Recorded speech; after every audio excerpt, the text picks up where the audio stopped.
ابراهيم يمر بالمهاره العاليه يا ولد يا لعيب. محمد الله لا ده هدف، الله لا ده هدف. لسه في حلاوه كده، لسه في جمال كده. ايه يا عم محمد ده؟ ايه اللي انت عملته ده؟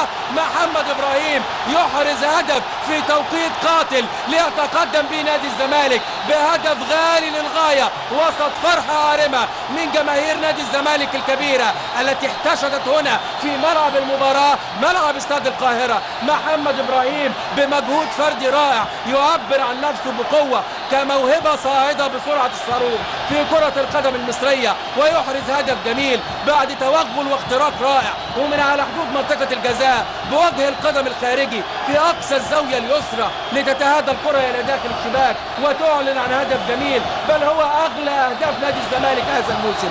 كره لا يستطيع ان يتعامل معها امير عبد الحميد، عمل كل شيء امير مع كل المحاولات الماضيه، ولكن محمد ابراهيم يعلنها صريحه للصبر حدود يا امير، وياتي في الوقت القاتل في الدقيقه الخامسه من الوقت بدل الضائع